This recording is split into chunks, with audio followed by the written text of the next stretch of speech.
Good afternoon everyone. तो आज start करना है नया चैप्टर का नाम है असेसमेंट। और सबसे पहली बात आती है असेसमेंट का मीनिंग क्या होता है।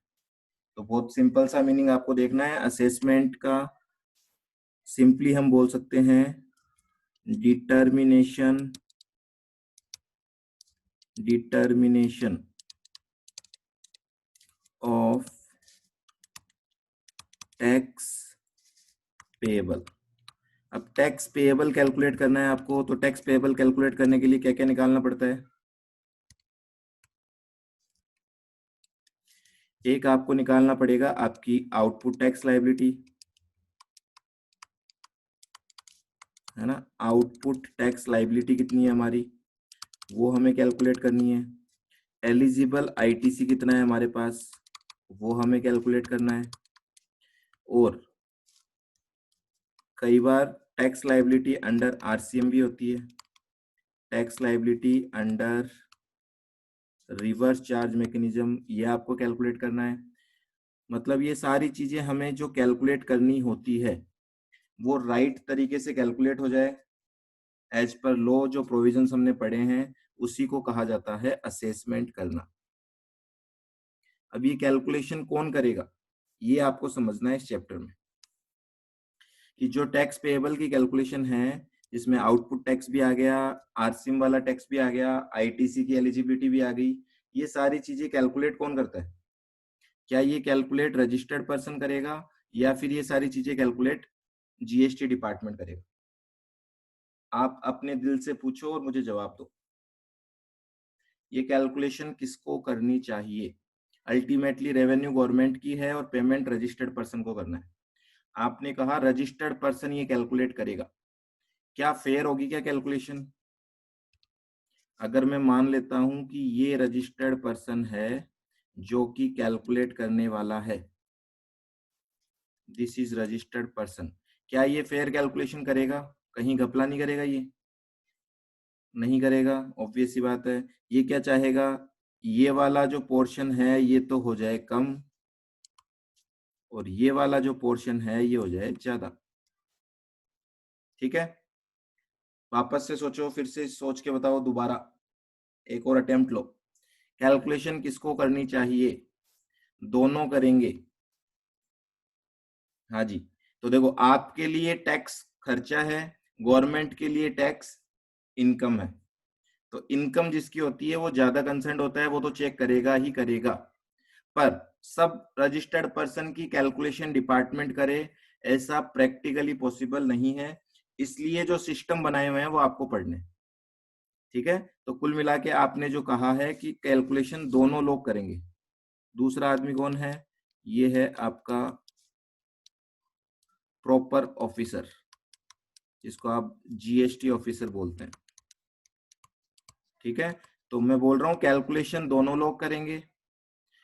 ठीक है, पर सब लोगों की कैलकुलेशन प्रॉपर ऑफिसर कर पाए इतना ना तो फोर्स है हमारे पास और ना ही इतना टाइम मिल पाएगा कि हर रजिस्टर्ड पर्सन की कैलकुलेशन हो पाए। तो सिस्टम जो बना रखा है वो कुछ इस तरीके से है। रजिस्टर्ड पर्सन को बोला हुआ है आप अपने आप पहले कैलकुलेशन करो, जिसको हम बोलेंगे सेल्फ असेसमेंट करना। आ रही बात समझ में। तो पहली अगर मैं स्टेप बोलूं तो पहली स्टेप हमेशा क्या होती है, हमेशा होती है सेल्फ असेसमेंट करना। ठीक है, तो सेल्फ असेस किया जाएगा रजिस्टर्ड पर्सन के द्वारा। उसके बाद प्रॉपर ऑफिसर क्या करेगा, आपने जो सेल्फ असेसमेंट किया है उसकी स्क्रूटिनी करेगा, स्क्रूटिनी। और स्क्रूटिनी 100% रिटर्न्स की पॉसिबल नहीं है। स्क्रूटनी ऑफ रिटर्न्स की जाएगी क्योंकि आप असेसमेंट करके क्या करोगे, असेसमेंट करके आप अपनी रिटर्न फाइल करोगे। वो रिटर्न जाएगी डिपार्टमेंट के पास और डिपार्टमेंट वाले उस रिटर्न को अच्छे से चेक करेंगे। आ रही बात समझ में। तो सेल्फ असेसमेंट तो 100% केस में होगा ही होगा। स्क्रूटनी जो है वो 100% केस की हो ऐसा प्रैक्टिकली पॉसिबल नहीं है।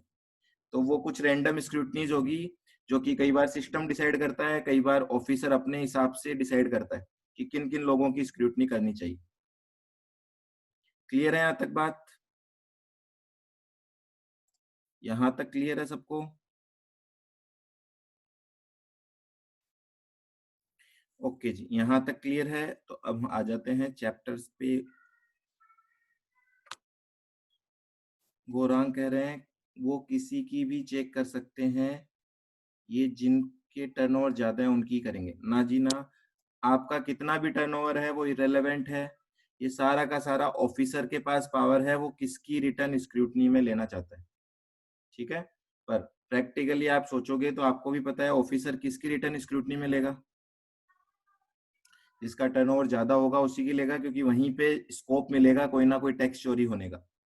अगर मेरा टर्नओवर ही सपोज 10,000 रुपए का है, तो 10,000 में मैंने कोई टैक्स चुराया भी होगा तो उस पर कौन स्क्रूटनी में दिमाग लगाएगा।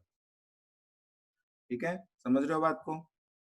तो प्रैक्टिकली बात करें तो पॉसिबल है कि ज्यादा टर्नओवर वालों को लिया जाता है, पर आप बात करोगे लॉफुल तो किसी को भी ले सकते हैं। ठीक है, कई बार ऐसा भी हो जाता है कि आपका टर्नओवर तो है करोड़ में, पर आप जो शो कर रहे हो ना रिटर्न में वो कम शो कर रहे हो, तो ऐसे केस में आपको भी स्क्रूटनी में लिया जा सकता है। आप कितने भी शातिर हों, आप कितनी भी टैक्स की चोरी करने में स्कीम बना रहे हो, और अल्टीमेटली कभी ना कभी वो चीज पकड़ में आ ही जाती है ना। और जिस दिन पकड़ में आती है उस दिन सारा खेल बराबर हो जाता है। चलो, तो यहाँ पे देखो आपको जो सेक्शन पढ़ने हैं वो 59 से लेके 64 तक सारे के सारे असेसमेंट के सेक्शन है कि किस तरीके से असेसमेंट किया जाएगा। पहला बोल रहा है सेल्फ असेसमेंट, है ना। ये तो 100% केसेज में होता है। ठीक है, ऐसा कोई केस नहीं है जहां पे मैं डिपार्टमेंट को बोलूंगा भैया आप ही कर दो, मुझसे तो नहीं हो रहा। ऐसा नहीं होगा कभी। तो आपको 100% सेल्फ असेसमेंट करना ही करना है हमेशा। हाँ, कुछ एक्सेप्शनल सिनारियों में अगर कोई दिक्कत आ रही है तो आप प्रोविजनल असेसमेंट के लिए अप्लाई कर सकते हो। प्रोविजनल असेसमेंट का मतलब, अब ये वर्ड आपको बहुत बार सुन चुके हो। प्रोविजनल का मतलब एक बार दोबारा लिख के बताएंगे आप। प्रोविजनल का मतलब क्या होता है?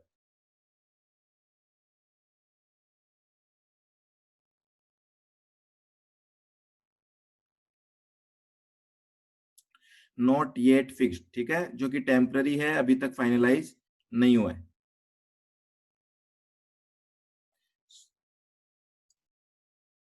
चलो, प्रोविजनल असेसमेंट, प्रोविजनल का मीनिंग कि अभी तक फाइनलाइज नहीं हुआ। तो कई बार ऐसा हो जाता है कि हम टैक्स कैलकुलेट नहीं कर पा रहे हैं। ऐसे केस में हम ऑफिसर को बोलते हैं आप एक बार खुद कैलकुलेट करके हमें दे दो। तो ऑफिसर बोलता है मैं एक बार तो आपको प्रोविजनल ऑर्डर इशू कर देता हूँ, उसके बाद कुछ समय बाद पूरी डिटेल लेके फाइनल कर दिया जाएगा और जो डिफरेंस होगा उसका लेना देना हम कर लेंगे। ठीक है, 61 बोल रहा है स्क्रूटनी ऑफ रिटर्न। जो आपने सेल्फ असेसमेंट किया था उन रिटर्न्स की स्क्रूटनी की जाएगी। कई बार क्या होता है आप रिटर्न ही नहीं भरते, रिटर्न नहीं भरोगे तो आपका बेस्ट जजमेंट असेसमेंट हो जाएगा। कई बार क्या होता है आप रजिस्ट्रेशन ही नहीं लेते, तो भी आपका बेस्ट जजमेंट असेसमेंट हो जाएगा। और कुछ केस में समरी असेसमेंट, समरी असेसमेंट मतलब आपकी रिटर्न भरने से पहले ही आपका असेसमेंट कर दिया जाता है। तो कुल मिला के ये सारा मामला क्या है? ये सारा मामला एक ही है, आपके ऊपर क्या टैक्स की लाइबिलिटी बनानी है वो चेक किया जा रहा है अलग अलग सिनारियों में अलग अलग तरीके से। ठीक है, तो वन बाय वन आ जाओ आप। सबसे पहला जो सेक्शन है 59, वो बात कर रहा है सेल्फ असेसमेंट की, है ना। सेल्फ असेसमेंट की बात कर रहा है। सेल्फ असेसमेंट का मतलब क्या होगा? That every registered person shall self assess, मतलब खुद अपने आप कैलकुलेट करेगा क्या, tax payable and furnish a return for each tax period as specified under section 39। तो सिंपल सी बात है, खुद टैक्स कैलकुलेट कर लो और अकॉर्डिंगली टैक्स पे कैलकुलेट करो और गवर्नमेंट को टैक्स पे करो। ठीक है, registered person is required to compute his output tax liability. अब देखो टैक्स पेबल के लिए क्या क्या करेगा वो, आउटपुट लायबिलिटी निकालेगा, एलिजिबल आईटीसी निकालेगा और बैलेंस अमाउंट पे कर देगा और अपनी रिटर्न फाइल कर देगा। प्राइमा फेशिया डिपार्टमेंट क्या मान के चलेगा, जो हमने सेल्फ असेसमेंट किया है उसको राइट मानेंगे। कहीं पे उनको गड़बड़ लगती है तो स्क्रूटनी का नोटिस भेजेंगे और स्क्रूटनी में चेक करेंगे। ठीक है, यहाँ तक तो सेल्फ असेसमेंट है जो कि हमेशा हमें करना होगा। ये कंसेप्ट आपका इंपॉर्टेंट बनता है यहाँ पे, क्योंकि प्रोविजनल असेसमेंट में नॉर्मली इस चैप्टर से क्वेश्चन पूछे जाते हैं। ठीक है, ओके जी। प्रोविजनल असेसमेंट का जो सिस्टम है वो आप देख लो क्या सिस्टम है, क्या सिस्टम फॉलो करना है यहाँ पे। देखो, ये एक पार्टी मुस्कुराती हुई, कौन है ये? मुस्कुराता हुआ कौन होगा? This is registered person and this is गुस्से में, दिस इज प्रॉपर ऑफिसर। ठीक है, रजिस्टर्ड पर्सन को दिक्कत आ रही है, किस चीज में दिक्कत आ रही है देखना आप। टैक्स कैलकुलेट करने के लिए किन चीजों की जरूरत होती है आपको? या तो वैल्यू ऑफ सप्लाई में गड़बड़ हो रही है आपके साथ, ये कैलकुलेट नहीं हो पा रहा, या फिर आपसे रेट कैलकुलेट नहीं हो पा रही। दो ही कंपोनेंट होते हैं। ठीक है, इन दोनों में से किन्हीं भी चीज को लेके आपके मन में डाउट है, आपसे अपना सेल्फ असेसमेंट नहीं हो पा रहा है। ध्यान रखना, प्रोविजनल असेसमेंट तभी एप्लीकेबल है जब सेल्फ असेसमेंट नहीं कर पा रहे हो आप। सेल्फ असेसमेंट कर दोगे तब तो बात ही खत्म हो गई। तो आपने क्या किया, आप बोलोगे ऑफिसर को कि मैं कैलकुलेट नहीं कर पा रहा हूं, रिक्वेस्ट करोगे इनको, किस चीज की रिक्वेस्ट करोगे कि आप मुझसे प्रोविजनल टैक्स कलेक्ट कर लो। प्रोविजनल टैक्स, प्रोविजनल टैक्स का मतलब एक बार आप लमसम अमाउंट ले लो और बाद में फाइनल कर लेना। ठीक है, ऐसे केस में क्या होगा, जब हम रिक्वेस्ट देंगे, अगर मैं इसको 0 बोलूं तो यहां से 90 डेज के अंदर अंदर, है ना, ऑफिसर आपको क्या दे देगा, प्रोविजनल असेसमेंट ऑर्डर। कितने दिन में दे देगा? 90 डेज के अंदर अंदर। हो गई ये कहानी तो खत्म। ठीक है यहां तक? ठीक है, अब मैं बोल रहा हूं कि जब प्रोविजनल असेसमेंट ऑर्डर पास हो गया, वहां से 6 मंथ्स के अंदर अंदर ऑफिसर को क्या करना होगा? प्रोविजनल असेसमेंट ऑर्डर से 6 महीने के अंदर अंदर फाइनल असेसमेंट ऑर्डर पास करना होगा। और फाइनल असेसमेंट ऑर्डर में दो सिचुएशन हो सकती है, देखो क्या क्या हो सकती है दो सिचुएशन। मैं बोल रहा हूं प्रोविजनल असेसमेंट ऑर्डर में टैक्स कैलकुलेट किया गया था 2 लाख रुपए का। ठीक है, फाइनल असेसमेंट ऑर्डर में जो टैक्स आया है, सपोज वो आया है 1,50,000, एक सिचुएशन। और सिचुएशन नंबर 2 क्या, जो टैक्स आया है वो आया है 3 लाख। क्योंकि आप लोग स्मार्ट हो तो आप अब खुद बता सकते हो यहाँ पे फर्स्ट सिचुएशन में क्या कंसिक्वेंसेज होंगे। फर्स्ट सिचुएशन का क्या कंसिक्वेंस होगा, अगर फाइनली जाके ये पता लगता है कि टैक्स तो 1.5 लाख बनता है, जबकि रजिस्टर्ड पर्सन ने 2 लाख पे कर चुका है रजिस्टर्ड पर्सन। अब मुझे बताओ इसका क्या कंसिक्वेंस होगा। वेरी गुड, अभी अभी आपने रिसेंट चैप्टर पढ़ा है, यहाँ पे 50,000 का रिफंड क्लेम करना पड़ेगा। ध्यान रखना, अपने आप नहीं मिलेगा, रिफंड टू बी क्लेम्ड। अब शॉर्ट में फटाफट से मुझे एक तो फॉर्म बता दो और एक मुझे डेट बता दो कि कहां से 2 साल में क्लेम करना है। ठीक है, एक तो फॉर्म यहाँ पे फिल करना पड़ेगा RFD01, वेरी गुड। और 2 साल में अप्लाई करना है, कहां से 2 साल? परफेक्ट, 2 ईयर में अप्लाई करना है फ्रॉम फाइनल असेसमेंट ऑर्डर। बात खत्म, क्लियर?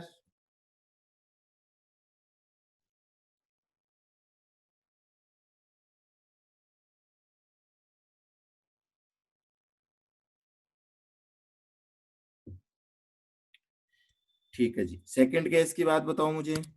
सेकंड केस में अगर आपकी टैक्स लायबिलिटी 3 लाख आती है तो अब क्या करें?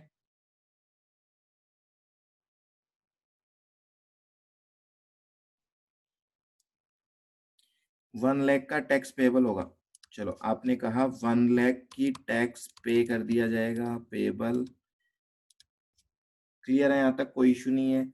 अब मुझे दो चीजों के और जवाब देने हैं, क्या यहाँ पे इंटरेस्ट मिलेगा, हाँ या ना? पहले तो फर्स्ट केस की बात करूं, जो रिफंड मिलेगा क्या इस पे इंटरेस्ट मिलेगा क्या? हमें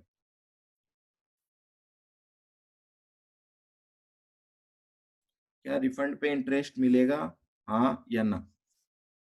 कुछ ने कहा हाँ, कुछ ने कहा ना, भूल गए सेक्शन नंबर 56। यहाँ मिलेगा तो सेक्शन 56 के अकॉर्डिंग मिलेगा। और 56 ने क्या कहा था, उन्होंने कहा था आप RFD01 फाइल करोगे तो इसके 60 दिन तक तो कोई इंटरेस्ट नहीं मिलता हमें। ठीक है, 60 दिन के बाद अगर आपको पैसा मिल रहा है तो फिर जो 60 दिन के बाद का टाइम है उसका इंटरेस्ट मिलेगा। तो यहां मैं बोल देता हूं interest depends on section 56 bracket में लिख देता हूँ 60 डेज क्राइटेरिया, ध्यान रखना है। और 60 डेज क्राइटेरिया कहाँ से स्टार्ट होता है आप खुद जानते हो, ठीक है। रिफंड एप्लीकेशन लगाने से स्टार्ट होता है, वो फाइनल असेसमेंट ऑर्डर से स्टार्ट नहीं होगा, कंफ्यूज मत हो जाना इसमें। चलो दूसरी बात, क्या ये जो 1 लाख पे कर रहा हूँ इस पे इंटरेस्ट देना है क्या मुझे? क्या इस पे इंटरेस्ट मिलेगा? इस पे रेट ऑफ इंटरेस्ट भी लिख देता हूँ, अगर मिलेगी तो क्या रेट से मिलेगा? 6% देना है इस पे। कहाँ से देना है मुझे बताओ? चलो मैं डेट लिख देता हूँ कि ये जो प्रोविजनल असेसमेंट ऑर्डर इशू हुआ है ये हुआ है 4 अप्रैल 2019 कर देते हैं, और ये जो ऑर्डर इशू हुआ है ये सपोज इशू हुआ है 15 अप्रैल 2019 को। अब मुझे बताओ, मुझे बताओ क्या इंटरेस्ट लगेगा, तो कहां से स्टार्ट होगा इंटरेस्ट लगना?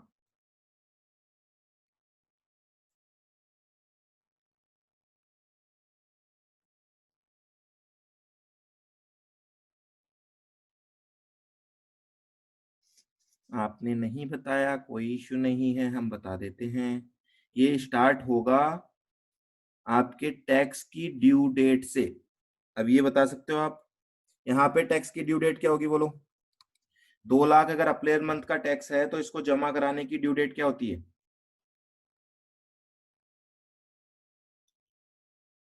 ये तो बता दो, इतना तो बता दो, 20 मई तो इंटरेस्ट स्टार्ट होगा फ्रॉम 21 मई। ध्यान रखना है आपको, ना तो इंटरेस्ट प्रोविजनल असेसमेंट ऑर्डर से स्टार्ट होगा, और एंड कब होगा ये? फ्रॉम 21 मई टू, मैं बोल रहा हूँ फाइनल असेसमेंट ऑर्डर जो है वो आ गया सपोज 10 जुलाई को।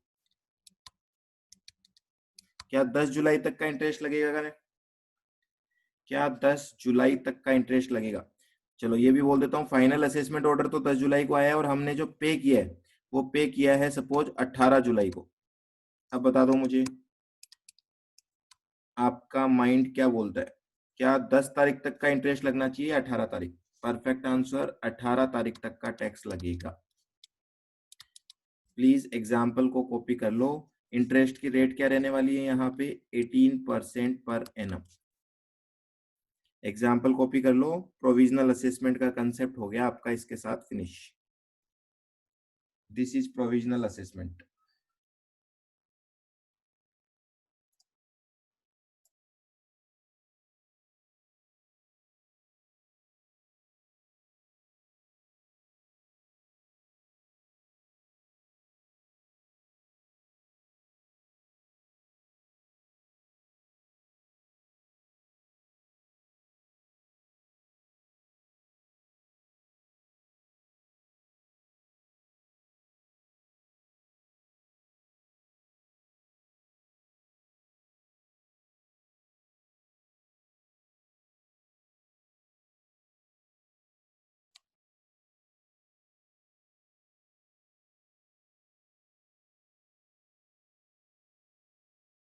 डन, सबका हो गया?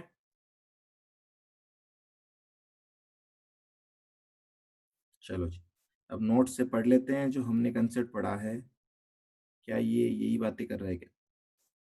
सेक्शन नंबर लिखा हुआ है यहाँ पे, प्रोविजन लिखा हुआ है आगे।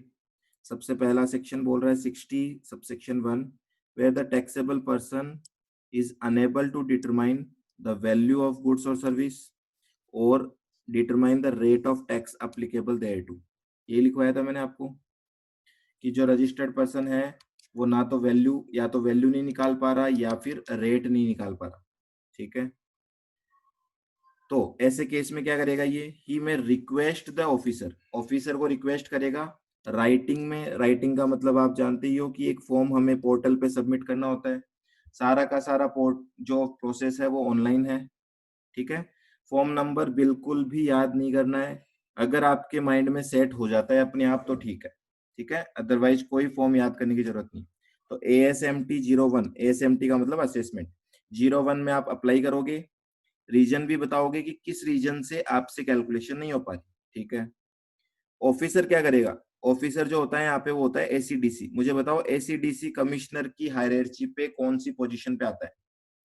क्या ये टॉप मोस्ट पोजीशन है, मिडिल है या लोवेस्ट पोजीशन है?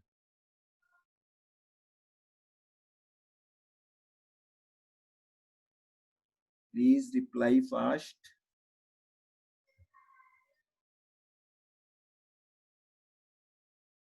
मिडिल गलत, लोवेस्ट पोजीशन में आता है एसीडीसी। सबसे टॉप पे कौन आता है? प्रिंसिपल चीफ कमिश्नर, फिर चीफ कमिश्नर, फिर कमिश्नर, फिर जॉइंट कमिश्नर या एडिशनल कमिश्नर, और लास्ट में असिस्टेंट कमिश्नर या डिप्टी कमिश्नर। तो ये सबसे लोवेस्ट हायरार्की पे आता है और इसके पास पावर है प्रोविजनल असेसमेंट करने का।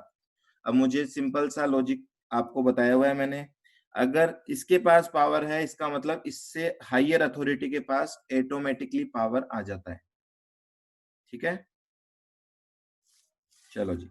तो ये ऑर्डर पास करेगा ASMT 04 में। ये क्या फाइनल असेसमेंट ऑर्डर है क्या? नहीं, ये है प्रोविजनल असेसमेंट ऑर्डर।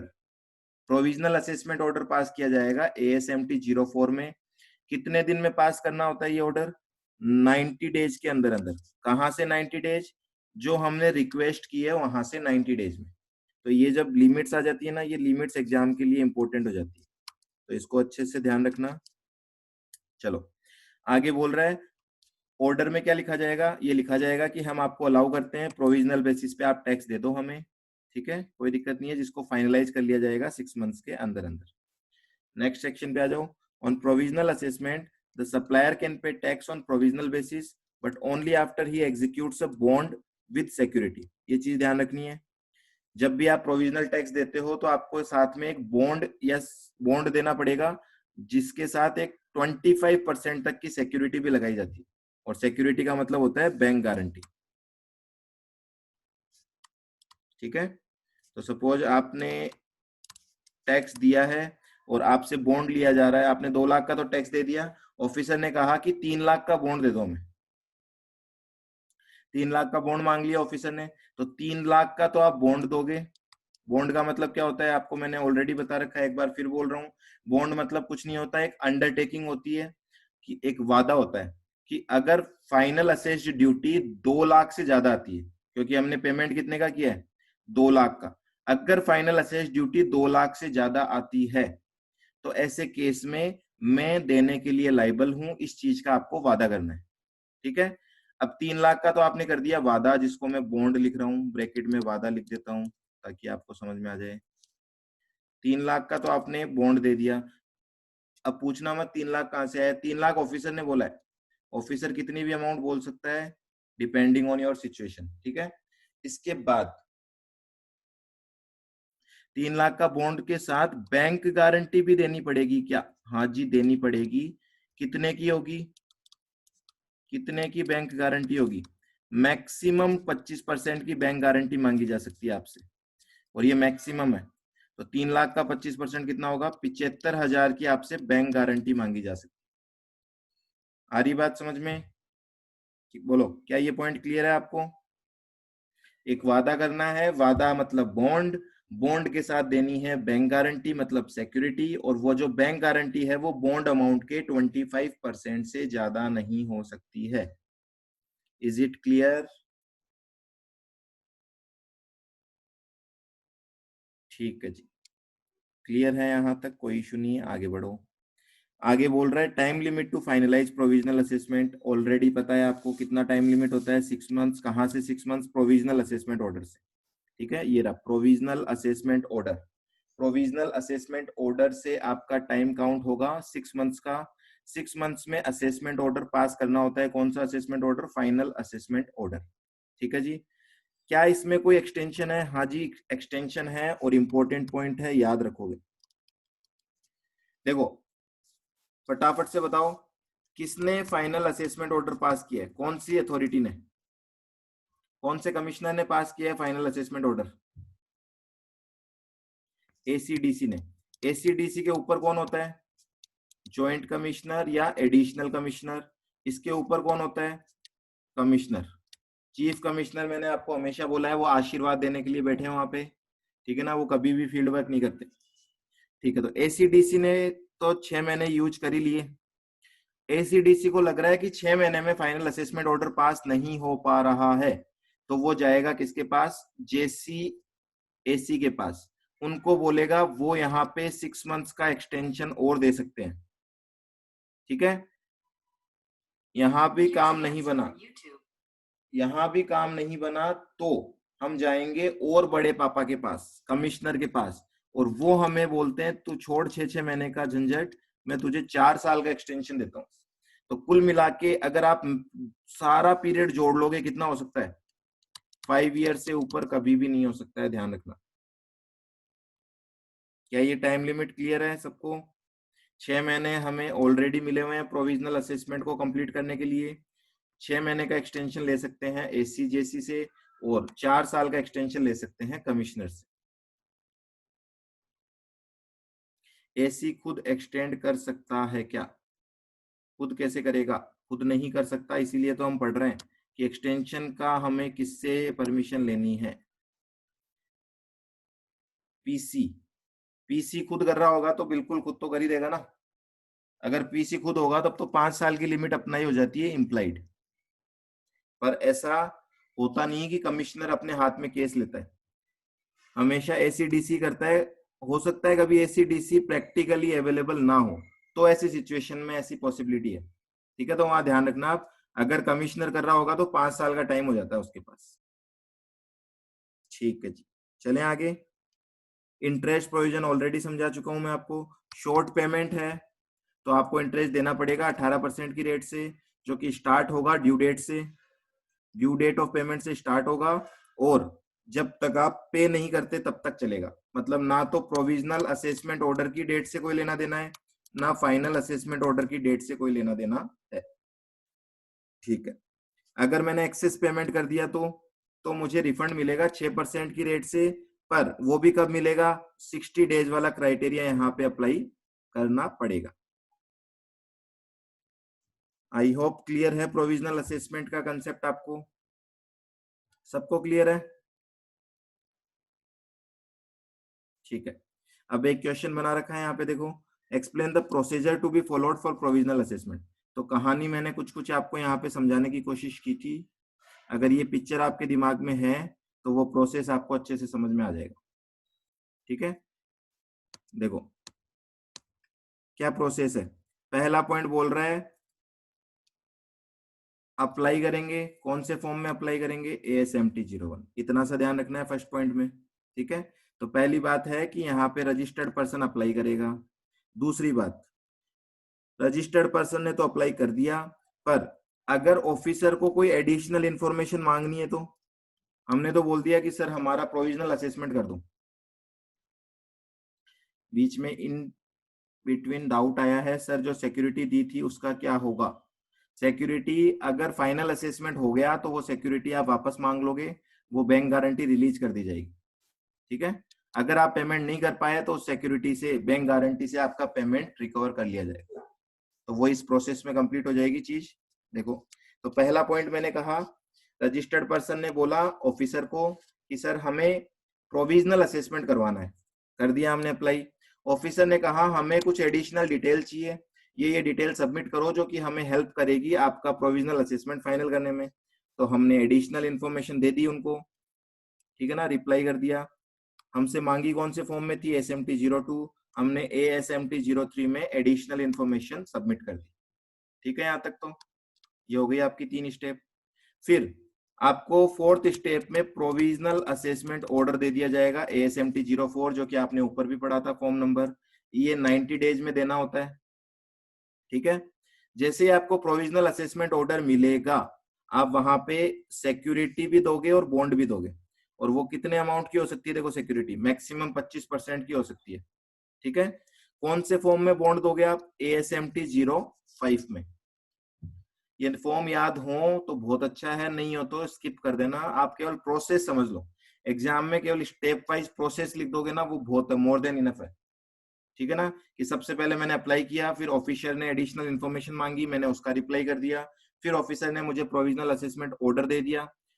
90 डेज में देना चाहिए वो। प्रोविजनल असेसमेंट ऑर्डर आने के बाद में उसको क्या दूंगा? उसको मैं एक बॉन्ड दूंगा। एक प्रेस्क्राइब्ड फॉर्म लिख देना वहां पे अगर फॉर्म नंबर नहीं पता तो, ठीक है। एक प्रिस्क्राइब फॉर्म में बॉन्ड दूंगा और बॉन्ड के साथ सिक्योरिटी भी लगाऊंगा। वो सिक्योरिटी मैक्सिमम 25% की हो सकती है, फ्लैट 25% मत लिखना। और सिक्योरिटी का मतलब क्या होता है, बैंक गारंटी।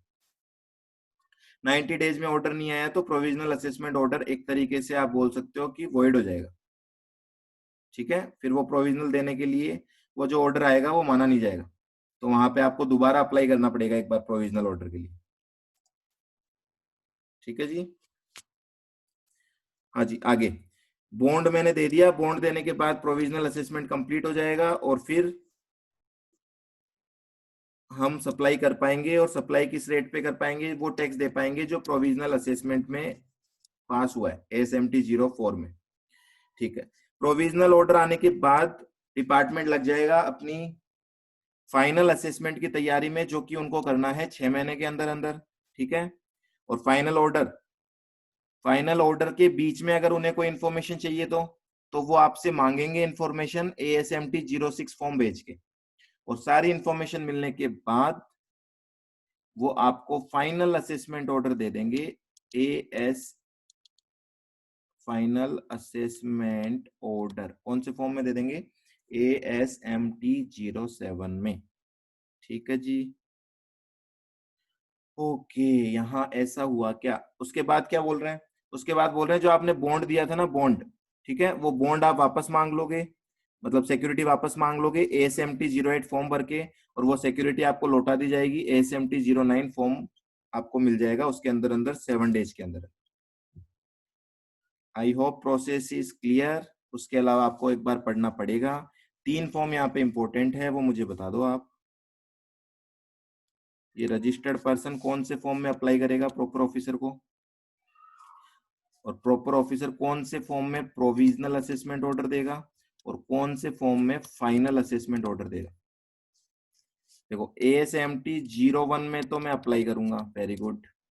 बोलो प्रोविजनल असेसमेंट ऑर्डर कौन से फॉर्म में आएगा, ASMT 02 गलत है, याद हो तो ASMT 02 में तो इंफॉर्मेशन मांगी जाती है। ASMT 04 is perfect. और फाइनल असेसमेंट ऑर्डर कौन से में आएगा, ASMT 03। तीनों याद करने का एक सीक्वेंस दिखा देता हूँ, तीनों में +3 कर दो, हो गया काम।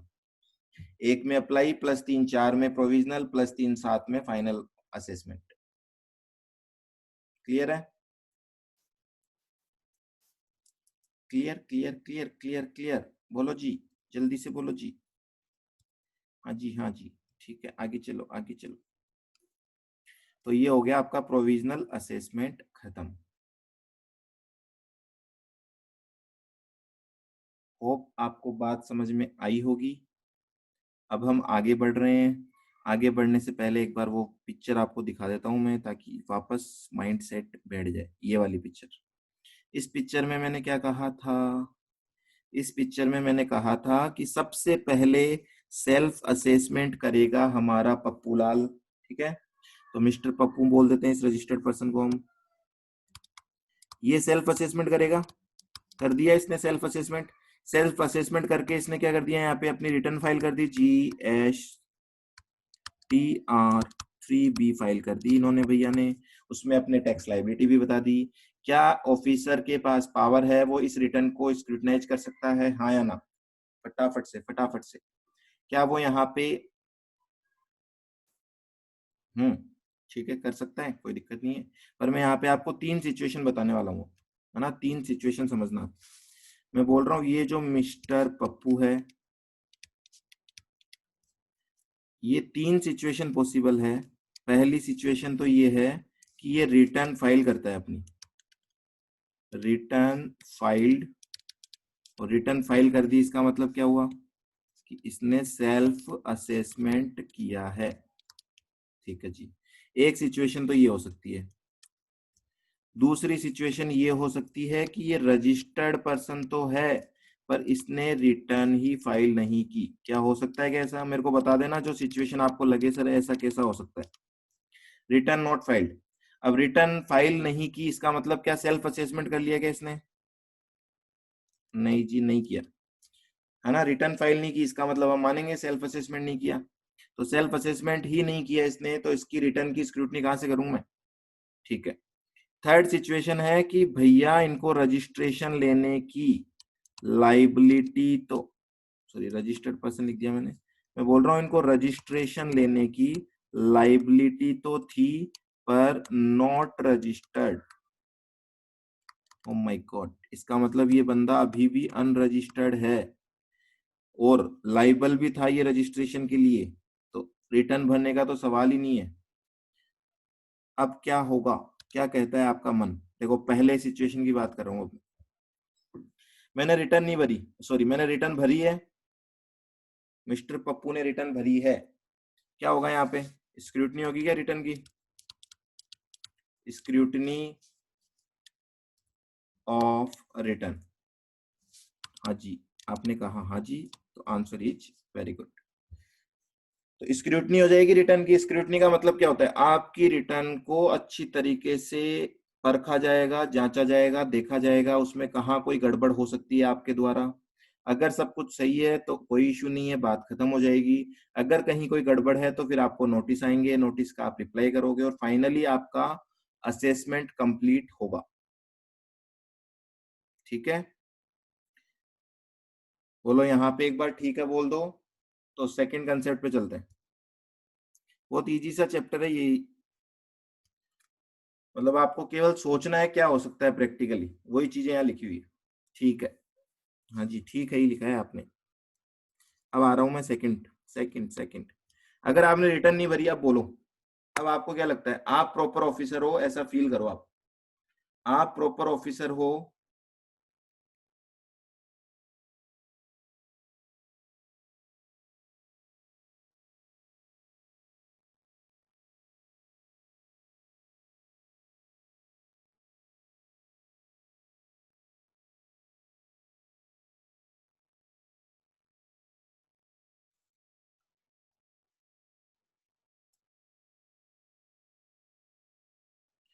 सर स्क्रूटनी कंप्यूटर करता है क्या? ना जी ना, स्क्रूटनी कभी भी कंप्यूटर नहीं करता, ना इनकम टैक्स में करता है, ना जीएसटी में करता है। स्क्रूटनी हमेशा कौन करेगा?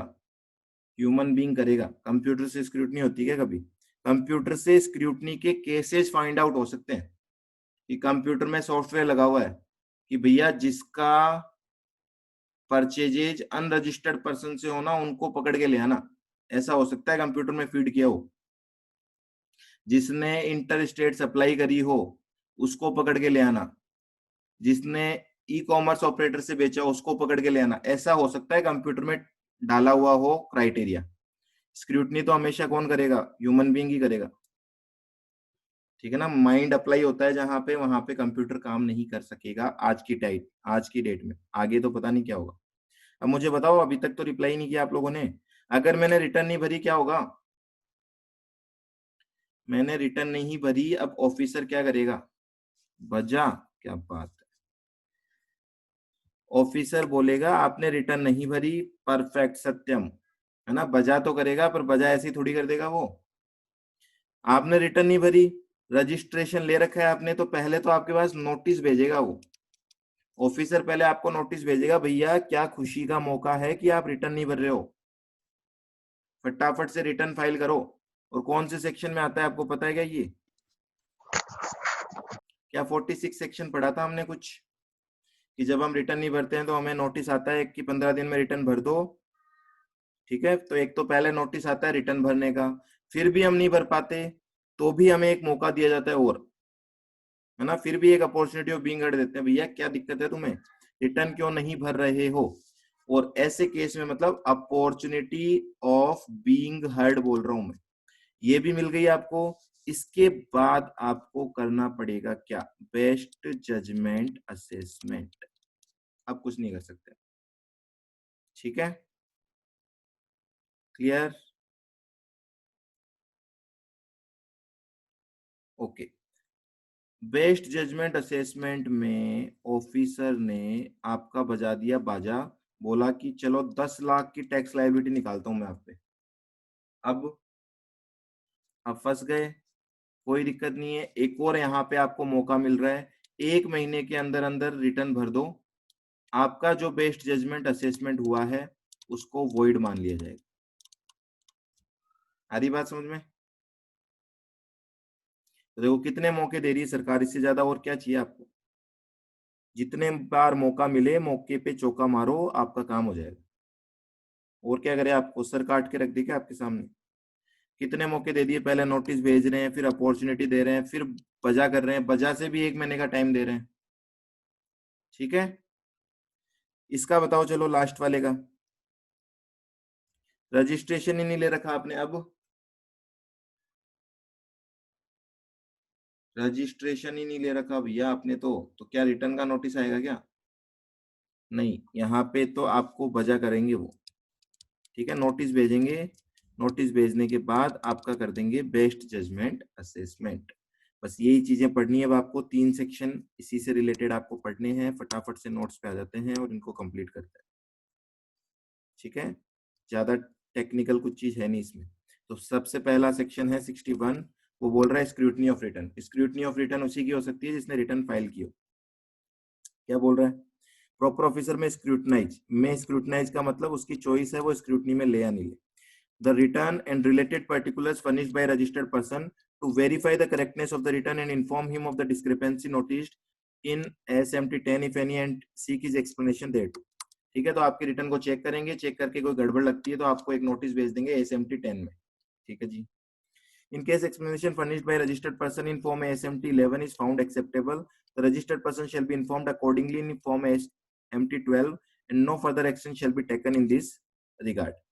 आपने बोला, ऑफिसर ने तो आपको नोटिस भेजा कि भैया ये गड़बड़ लग रही है हमें आपकी रिटर्न में, आपने उसका रिप्लाई किया और ऑफिसर को सहमत कर दिया। ठीक है, सहमत रिप्लाई से हुआ हो या आउट ऑफ पोर्टल सेटलमेंट से हुआ हो, कोई फर्क नहीं पड़ता। ऑफिसर सेटिस्फाई हो गया, ऑफिसर बोल रहा है चलो हम आपका रिप्लाई एक्सेप्ट करते हैं, कोई फर्दर एक्शन नहीं होगा, बात खत्म, मामला रफा दफा। लेकिन आपका जो रिप्लाई है वो सेटिस्फैक्ट्री नहीं है ना। इसमें देखो 2 चीजें, पहला आपका जो रिप्लाई है वो पहली बात तो 30 डेज में फाइल ही नहीं हुआ, तो 30 दिन का टाइम मिलता है। ठीक है, 30 दिन में अगर आपने कोई रिप्लाई किया ही नहीं तो वैसे ही मामला खत्म, आपके ऊपर आगे की प्रोसीडिंग स्टार्ट कर ली जाएगी। और मान लो कि आपने वो डिस्क्रिपेंसी एक्सेप्ट कर ली और एक्सेप्ट करने के बाद भी आपने कोई करेक्टिव एक्शन नहीं लिया। करेक्टिव एक्शन क्या होगा, मान लेते हैं आप पे 10 लाख की डिमांड निकाली गई थी, है ना, आपको बोला गया था कि 10 लाख का टैक्स नहीं दिया आपने, तो करेक्टिव एक्शन ले लो ना, अगली जब रिटर्न भर रहे हो नेक्स्ट मंथ की, उस रिटर्न में पेमेंट कर दो, रिटर्न में सुधार लो चीज। ठीक है, ऐसे केस में अगर 2 सिचुएशन हो गई, एक तो 30 डेज में आपने रिप्लाई नहीं किया, दूसरा आपने रिप्लाई किया है, डिस्क्रिपेंसी को एक्सेप्ट किया है, उसके बाद भी करेक्टिव एक्शन नहीं लिया, तो ऐसी सिचुएशन में फर्दर आपके ऊपर प्रोसीडिंग होगी, जो कि कहाँ क्या बोली जाती है, पहली डिपार्टमेंटल ऑडिट हो सकती है, स्पेशल ऑडिट हो सकती है, इंस्पेक्शन सर्च सीजर हो सकता है, या फिर 73 और 74 में आपके ऊपर पेनल्टी प्रोसीडिंग्स स्टार्ट की जा सकती है। ये होती है पेनल्टी प्रोसीडिंग्स। बोलो, क्लियर है ये सेक्शन। जब आप रिटर्न भर देते हो तो उसकी स्क्रूटनी में क्या क्या हो सकता है। ठीक है, स्क्रूटनी में कुछ नहीं है तो बात खत्म। स्क्रूटनी में अगर कोई डिस्क्रिपेंसी है तो आपको नोटिस आएगा SMT 10 में। नोटिस का आपको 30 दिन में रिप्लाई करना है, 30 दिन में रिप्लाई कर देते हो, ऑफिसर भी सेटिस्फाइड है, बात खत्म, no further action. Officer satisfied नहीं है मतलब आपने रिप्लाई या तो किया नहीं 30 डेज में, या फिर रिप्लाई करके एक्सेप्ट भी कर लिया और एक्सेप्ट करने के बाद भी करेक्टिव एक्शन नहीं लिया, तो ऐसे केस में ये फर्दर प्रोसीडिंग स्टार्ट हो सकती है, जो कि आपके ऑडिट, इंस्पेक्शन, सर्च सीजर से रिलेटेड है। सबको क्लियर है क्या, एक बार सब लोग बोलेंगे हाँ या ना। सिंपलेस्ट ऑफ द चैप्टर है ये।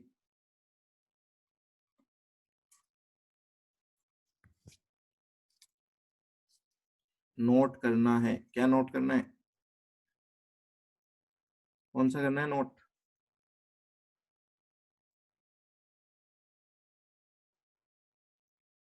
व्हाट नोट करना है।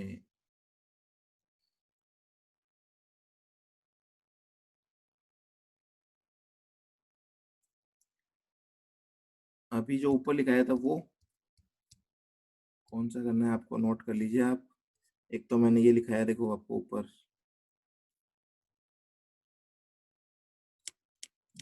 एक तो ये लिखाया था अभी, फटाफट से नोट कर लो आप लोग। जो भी नोट करना है आपको।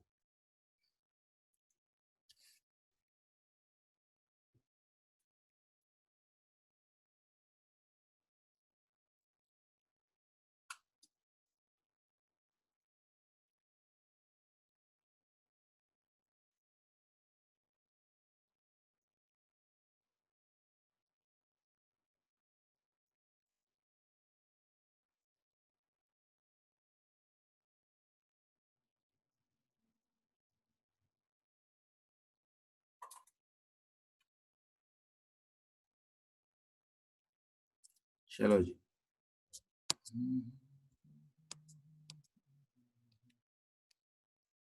नेक्स्ट आ रहा है नॉन फाइलर, जिसने रिटर्न नहीं भरी। जिसने रिटर्न भरी उसका तो स्क्रूटनी हो गया सेक्शन 61 में। जिसने रिटर्न ही नहीं भरी उसका क्या करेंगे? देखो उसका क्या करेंगे, where a registered person fails to furnish the return under section 39 मतलब रेगुलर रिटर्न, 45 मतलब फाइनल रिटर्न। ठीक है, आपने रिटर्न नहीं भरी, कोई दिक्कत नहीं है। Even after the service of notice under 46, तो 46 में जो 15 दिन का नोटिस आता है उसके बाद भी आपने रिटर्न नहीं भरी, तो ऐसे केस में officer may proceed to assess the tax liability of the said person to the best of his judgement, मतलब best judgement assessment, taking into account all the relevant material which is available or which he has gathered, and issue an assessment order in ASMT 13 within a period of 5 years। तो ये तो एक important point है। 5 साल के बाद कभी भी किसी भी तरह का असेसमेंट नहीं हो सकता आपका, किसी भी तरह का, भले ही आपने टैक्स चुराया हो खुल्लम खुल्ला। ठीक है, खुल्लम खुल्ला भी टैक्स की चोरी की है तो भी 5 साल बाद आपका असेसमेंट नहीं किया जा सकता। कहां से 5 साल? 5 साल स्टार्ट होते हैं from due date of annual return. ठीक है, एनुअल रिटर्न की ड्यू डेट से ध्यान रखना।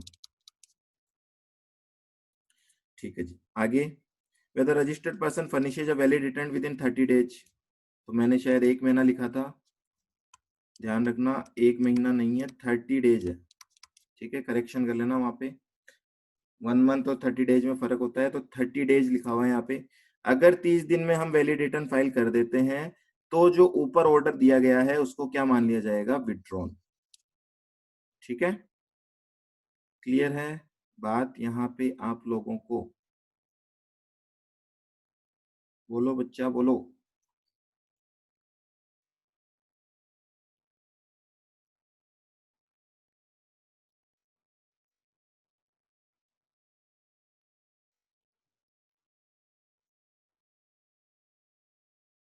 ठीक है, नेक्स्ट पे आ जाते हैं। नेक्स्ट आ रहा है आपका असेसमेंट ऑफ अनरजिस्टर्ड पर्सन। लो जी, इन्होंने तो सारी ही डुबा रखी है, इन्होंने तो रजिस्ट्रेशन ही नहीं लिया। तो देखो कैटेगरी कैसे चल रही है, पहले जिसने रजिस्ट्रेशन लिया और रिटर्न भी भर दी फिर भी उनकी स्क्रूटनी हुई, जिसने रिटर्न नहीं भरी उसकी भी बेस्ट जजमेंट असेसमेंट हो गया। ये तो वो हैं जिन्होंने रजिस्ट्रेशन ही नहीं ले रखा। तो ऐसे केस में क्या करेंगे? Where a taxable person fails to obtain registration even though liable to do so or whose registration has been cancelled suo motu by officer, तो या तो आपने रजिस्ट्रेशन ले नहीं रखा था या फिर आपका रजिस्ट्रेशन कैंसिल कर दिया, कैंसिल, है ना, कैंसिल किसने किया? ऑफिसर ने। But who was liable to pay tax, तो officer may proceed to assess the tax liability to the best of his judgement, मतलब उसका भी बेस्ट जजमेंट असेसमेंट कर दिया जाएगा। ASMT 15 फॉर्म में किया जाएगा। मैक्सिमम टाइम आपको दे रखा है 5 इयर्स तक हो सकता है ये, इसके बाद पॉसिबल नहीं है। ठीक है, अपॉर्चुनिटी ऑफ बीइंग हर्ड के लिए लिखा हुआ है कि आपको एक अपॉर्चुनिटी पहले दी जाएगी, 15 दिन का नोटिस आएगा उसके बिना, है ना, एक नोटिस देंगे, 15 दिन का टाइम देंगे रिप्लाई करने का, उसके बिना आपकी बेस्ट जजमेंट असेसमेंट नहीं की जा सकती। चलो जी, लास्ट सेक्शन है इस चैप्टर का, वो है समरी असेसमेंट। समरी असेसमेंट का मतलब क्या होता है? इस वर्ड से थोड़ा कम समझ में आता है वैसे। समरी असेसमेंट, किसी के कुछ दिमाग में आ रहा हो तो वो बता सकता है। समरी मतलब क्या? What is summary assessment?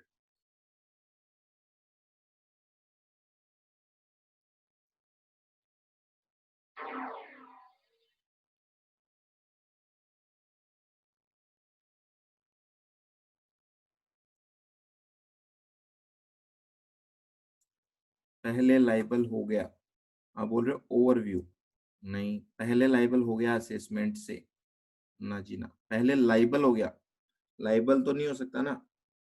देखो लाइबिलिटी कब आती है हमारे ऊपर, जो ड्यू डेट दे रखी है वहीं हम लाइबल होते हैं, उसके पहले तो लाइबल हो ही नहीं सकते कभी।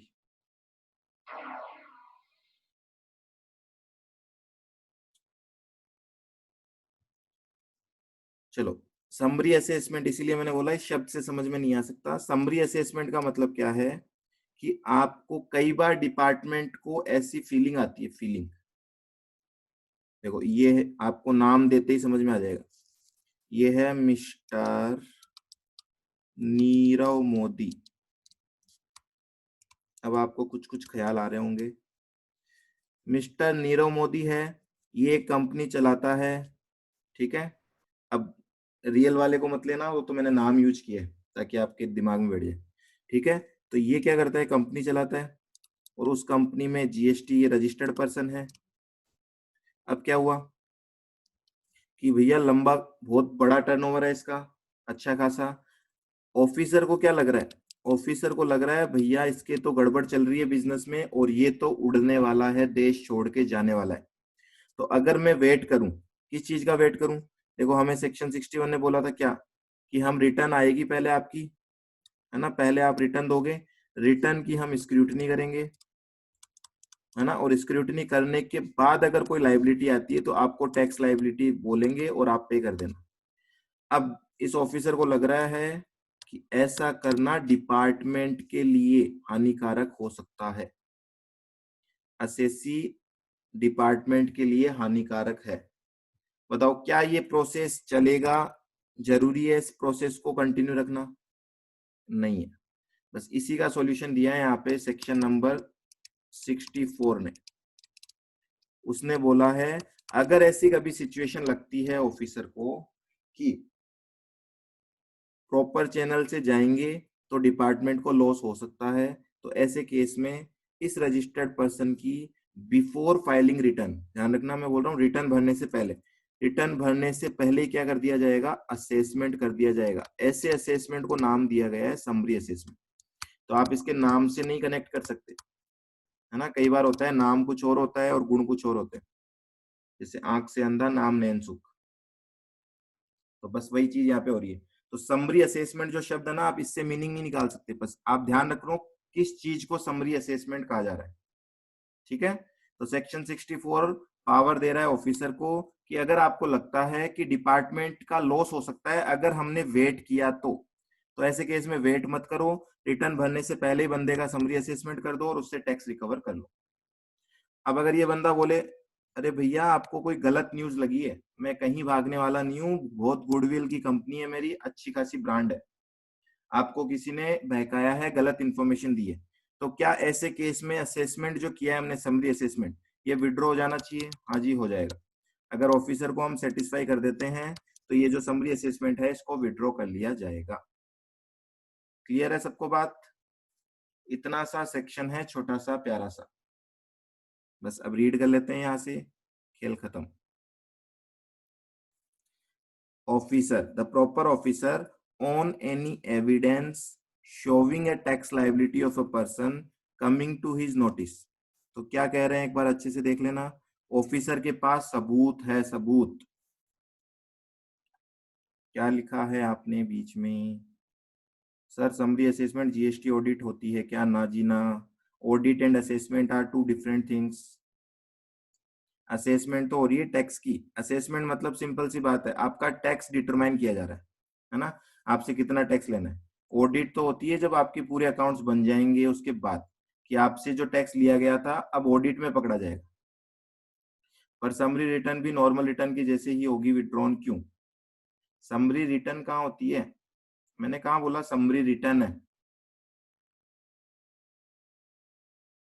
अभी देखो एक बार पढ़ो वापस, आपको बताता हूँ क्या डाउट आया आपके माइंड में, है ना। एक बार यहाँ पे देखो, ऑफिसर ने क्या कहा, मेरे पास सबूत है, किस चीज का सबूत है, कि जो रजिस्टर्ड पर्सन है उसके ऊपर टैक्स लाइबिलिटी है, ठीक है, तो टैक्स लाइबिलिटी तो है, उसमें कोई दिक्कत नहीं है, पर with the previous permission of ACJC, ध्यान रखना, मतलब समरी असेसमेंट करेगा तो एसीडीसी, समरी असेसमेंट करेगा तो एसीडीसी, पर अपने अंकल से परमिशन लेगा। कौन से अंकल से लेगा? जेसीएसी से परमिशन लिए बिना ये समरी असेसमेंट नहीं कर सकता। कल को लेने के देने पड़ सकते हैं डिपार्टमेंट को। तो एसीडीसी जो होते हैं ना, वो थोड़े से इमेच्योर्ड होते हैं। इमेच्योर्ड का मतलब ऐसे इमेच्योर्ड नहीं है वो, क्या बोलोगे उनको क्यों कमिश्नर बना दिया।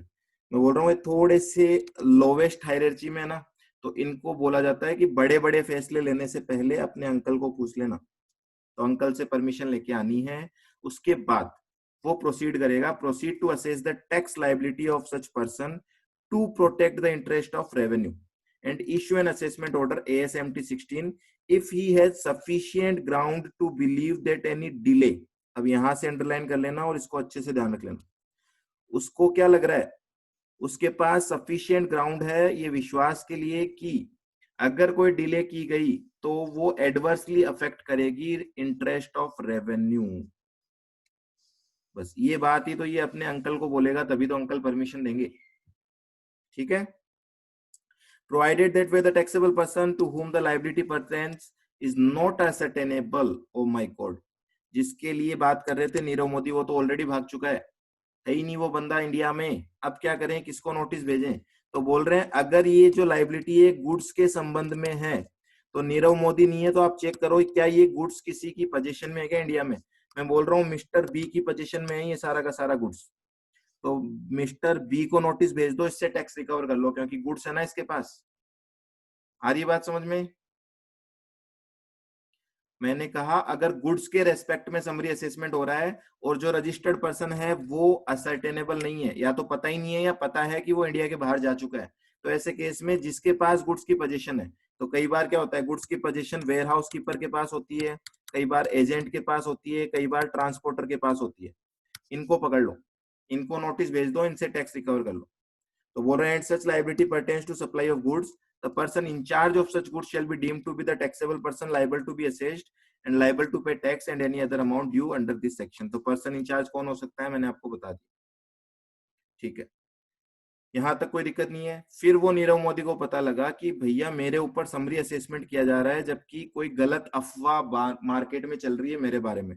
तो वो बोल रहा है 30 दिन में on an application made by taxable person within 30 days from the date of receipt of order और ऑन हिज ऑन मोशन एसीजेसी जिसने परमिशन दी थी जो अंकल है, वो अगर ये चाहे तो इस ऑर्डर को एरनियस पाया गया तो इसको क्या कर लिया जाएगा, विड्रॉ कर लिया जाएगा।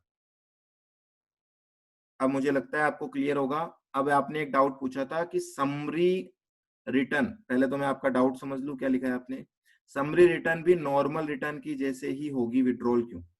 अब मुझे ये बताओ रिटर्न कहाँ है यहाँ पे, रिटर्न की बात कहाँ की हमने? मैंने कहा ये ऑफिसर है, कौन सा ऑफिसर है ये एसी या डीसी है, और ये यहाँ पे कौन है, ये है नीरव मोदी। ठीक है, अब समझ लेना बात को। ये इसको बोल रहा है कि मैं आपका असेसमेंट करूंगा, कौन सा असेसमेंट करूंगा, समरी असेसमेंट। और समरी असेसमेंट में बोल रहे हैं 1 करोड़ टैक्स जमा करा दो भैया, आप पे टैक्स की लायबिलिटी है और आप पे हमें विश्वास नहीं है, आप इंडिया छोड़ के जा सकते हो। ठीक है, नीरव मोदी विश्वास दिला देता है, यहाँ रिप्लाई करता है भैया पागल हो गए क्या आप, आपने जिसको इन्फॉर्मेशन दी है वो मेरा दुश्मन है, आपको गलत बहकाया जा रहा है। किसी भी तरीके से एसीडीसी को क्या कर लिया, कन्विंस कर लिया गया। तो ऐसे केस में क्या होगा, ये जो समरी असेसमेंट है इसको कंसीडर नहीं किया जाएगा, खत्म कर देंगे इसको, बात खत्म। पर समरी आपने कहा असेसमेंट ही लिखा था गलती से, चलो असेसमेंट भी लिखा था तो नॉर्मल असेसमेंट नहीं है ना। समरी असेसमेंट का मतलब क्या है, जल्दीबाजी में आपसे टैक्स कलेक्ट किया जा रहा है ना, प्रॉपरली पता कहाँ है। ये भी एक तरीके से बेस्ड जजमेंट असेसमेंट ही तो है, पर लिखा नहीं जा रहा बस इसको बेस्ड जजमेंट असेसमेंट है, तो ये भी बेस्ड जजमेंट असेसमेंट ही। अब क्लियर है सबको?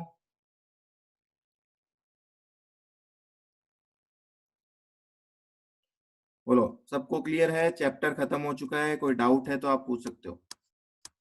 आपने कहा नीरव ने अगर फ्रॉड करा तो जेसी गया, हाँ जी, जेसी गया, जेसी की होगी फिर एसी की तेसी।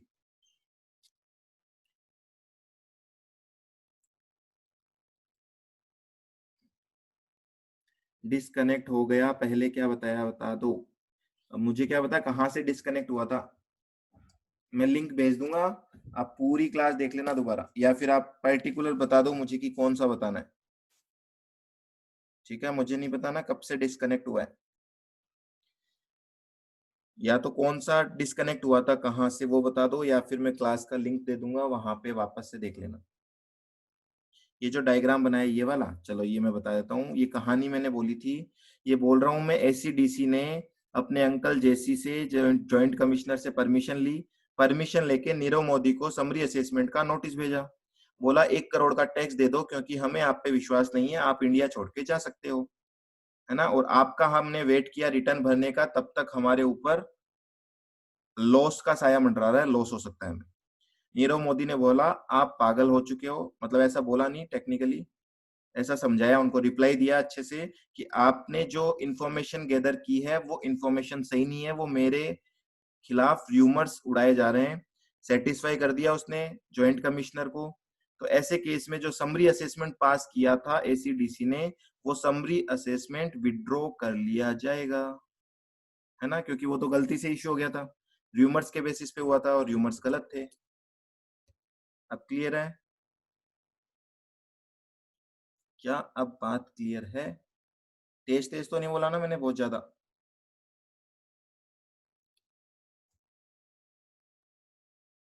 इंडिया समरी असेसमेंट के बाद can he leave India without देखो इंडिया छोड़ के जाने के लिए तो क्या चाहिए, पासपोर्ट और वीजा चाहिए, वो तो जाएगा ही। ठीक है, पर जितनी कोशिश हो सकती है डिपार्टमेंट उसकी असेट्स को, उसके बैंक अकाउंट को फ्रीज करेगी। तो समरी असेसमेंट के दौरान उसके पावर होता है इनके पास, है ना, हम जब आगे पढ़ेंगे ना तो वहां पे इनके पास रिकवरी में ये देखेंगे, इतना पावर भी होता है कि ये कभी भी किसी का बैंक अकाउंट फ्रीज कर सकते हैं, किसी की इंश्योरेंस पॉलिसी है उसको फ्रीज करवा सकते हैं, है ना, कहीं भी कोई पैसा आपका ड्यू है उन हर जगह पे फ्रीज किया जा सकता है। तो वो तो डिपेंड करता है डिपार्टमेंट को किस हद तक इंफॉर्मेशन मिली हुई है, और बाकी सब आप जानते ही हो, ये बड़े लोग जब छोड़ के जाते हैं इंडिया तो इनके पीछे सपोर्ट होता है, उसके बिना इतनी बड़ी वारदात करना पॉसिबल नहीं होता। तो जब सपोर्ट ही पॉलिटिकल होता है तो कौन किसको रोकेगा? ठीक है, तो प्रैक्टिकली चीज धीरे धीरे समझ जाओगे, बाकी लॉफुली जो बात है वो हमने कर ली। क्लियर? सब कुछ क्लियर है, चैप्टर खत्म है। 1 मिनट का वेट कर रहा हूं, कोई क्वेरी है तो ठीक है, अदरवाइज क्लास करते हैं हम एंड। जब तक जिस जिस को समझ में आ गया वो ओके लिख दो। छोटा सा चैप्टर है, आज रिवाइज कर लेना दोबारा, आगे कभी पढ़ने की जरूरत नहीं है इसको, थोड़ी बहुत टाइम लिमिट है केवल इसमें जो कि याद करनी है आपको, इससे ज्यादा कुछ है ही नहीं इसमें।